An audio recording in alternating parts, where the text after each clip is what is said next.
E aí pessoal, Fabrício, estamos aqui no nosso terceiro vídeo sobre probabilidade. E no vídeo de hoje, agora que a gente já viu um pouquinho sobre conceitos mais gerais, exemplos de espaços amostrais, diagramas de Venn, vamos falar um pouquinho sobre análise combinatória. Lembrando, quando estamos falando de análise combinatória, vamos olhar bem para essas palavras? Lembra combinação, e exato, é isso que nós vamos pensar a partir disso. Mas primeiro, vamos ter que lembrar de um conceito que talvez esteja esquecido aí na cabeça de vocês, que é o conceito de fatorial. E é exatamente por isso que eu já deixei aqui essa exclamação, porque o fatorial não é você gritar alto, não é falar, eu quero o número 6! Não, o 6 fatorial significa 6 vezes 5, vezes 4, vezes 3, vezes 2, vezes 1, ou seja, 720. Escrever 6 fatorial ou 720 é a mesma coisa. Tudo bem? E olha que interessante, todos os números têm fatorial, inclusive 0 fatorial seria 1. Tá? Só para ninguém se enganar. Olha esse outro caso, 3, 2, 1 seria 6. E o que acontece, reparem bem, que eu também posso escrever, como a gente percebe aí, o 6 a partir do 3 fatorial. Ou seja, eu posso fazer o 6 vezes 5 vezes 4 vezes 3 e parar aí. Que o nosso fatorial continua a mesma coisa. Vamos lá agora falar sobre os diferentes tipos de coisas que nós temos quando falamos em combinações. O primeiro é o arranjo simples. O que é isso? Vamos ver o exemplo? Seria o quê? Primeiro vamos pensar em combinações cuja ordem faz com que o valor seja diferente. Por exemplo, como nós vimos no primeiro vídeo, quando você coloca 4, 5 ou 6, é diferente de você colocar 5, 4 e 6. São valores diferentes, ou seja, a ordem nesse caso importa. Nesse caso, nós utilizamos a seguinte fórmula. Ou seja, você vai ter um número total de elementos, por exemplo, números de 1 a 10, e você quer montar grupos de 3, por exemplo.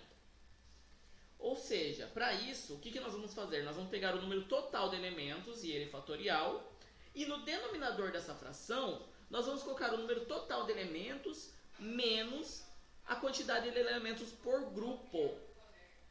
Tudo bem? Então, temos que ter duas coisas, elementos totais, elementos por grupo. Guarda isso. Por exemplo, quantas senhas de 3 dígitos podem ser formadas com algarismos de 0 a 9? Repara, qual que é o nosso grupo nesse caso? 3 dígitos. Qual que é a quantidade de elementos totais?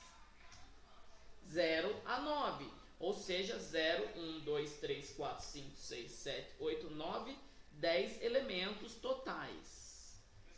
Tudo bem? Ou seja, a quantidade de números por grupo é 3, elementos totais 10. Com isso, nós teríamos 10 fatorial sobre 10 menos 3 fatorial. Mas repara, não é 10 fatorial menos 3 fatorial, é 10 menos 3 dentro do parênteses.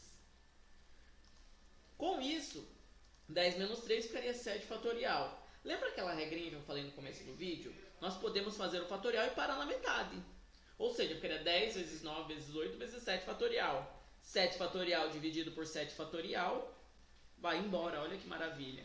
Com isso, nós teríamos essa multiplicação. 10 vezes 9 vezes 8, que é 720. Ou seja, com 3 dígitos, nós teríamos 720 possibilidades de senha. Você já parou para imaginar quantas possibilidades de senhas nós temos com 8 dígitos, podendo contar letras e números? Segurança isso, pessoal. A permutação seria um tipo de arranjo. Tudo bem? Porém, a quantidade de elementos totais seria a quantidade de elementos do grupo. Por exemplo, os anagramas. Coloquei até um papagaio aqui para a gente lembrar. Quantas letras nós teríamos na palavra... De quantas formas diferentes poderíamos escrever a palavra bico? Só alterando as letras de lugar. Simples. Olha que legal, a fórmula de permutação, simplesmente você vai pegar o número total de elementos e fazer ele fatorial. A palavra bico tem quantos elementos? 1, 2, 3, 4 elementos, ou seja, 4 fatorial. A palavra bico você poderia escrever ela de 24 formas diferentes. Ou seja, 4 letras na primeira casa, 3 letras na segunda, 2 letras na terceira e 1 na quarta. Lembrando que não, sem haver repetições. Tudo bem, pessoal?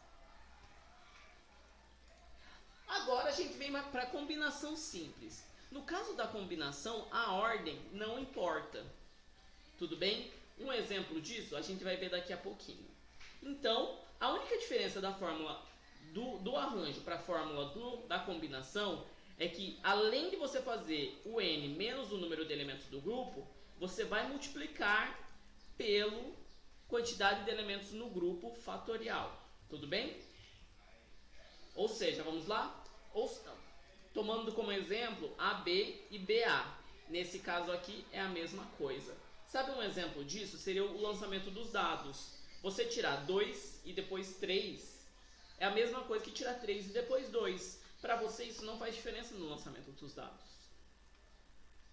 Por exemplo, você possui 10 algarismos, de 0 a 9, e gostaria de saber quantas somas diferentes pode fazer com 3 números de 0 a 9.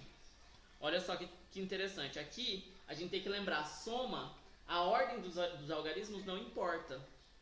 Então você fazer 3 mais 2 mais 1 é a mesma coisa que fazer 3 mais 1 mais 2, 1 mais 2 mais 3, é tudo a mesma coisa. Nesse caso, vamos pensar, quem é o nosso grupo? O nosso grupo seria 3 números. Já que nós vamos fazer a soma de 3 números, esse seria o nosso grupo. Qual seria a nossa quantidade de elementos totais? 0 a 9 novamente, né? Ou seja, lembrando, 1 mais 2 mais 3 é a mesma coisa que 3 mais 2 mais 1, 2 mais 3 mais 1. A ordem não importa. Não importa nesse caso. Ou seja, nós podemos fazer o 10 fatorial sobre 3 fatorial multiplicado por 10 menos 3. Que, lembrando que o 3 é a quantidade de elementos no grupo. Com isso, nós obtemos algo muito parecido. Eliminamos esse 7. E agora nós podemos fazer o 3 fatorial, escrevê-lo e fazer as simplificações. Por exemplo, 10 divide por 2, 9 divide por 3. Ficaria 5 vezes 3 vezes 8. Ou seja, 120 possibilidades. O legal da gente pensar aqui, vamos comparar a quantidade de possibilidades que a gente tem no arranjo e a quantidade de possibilidades que nós temos na combinação, é aquele cálculo que nós fizemos. Se você considerar todas as possibilidades do lançamento de 2 dados, você tem 36 possibilidades. Porém, se você só considerar as possibilidades distintas, esse valor diminui para 21 possibilidades. Está lá no primeiro vídeo. Qualquer coisa, volta lá para você dar uma olhadinha. Ou seja, quando a ordem não importa, você acaba tendo menos elementos no seu espaço amostral. O próximo vídeo vamos falar um pouquinho sobre probabilidade condicional.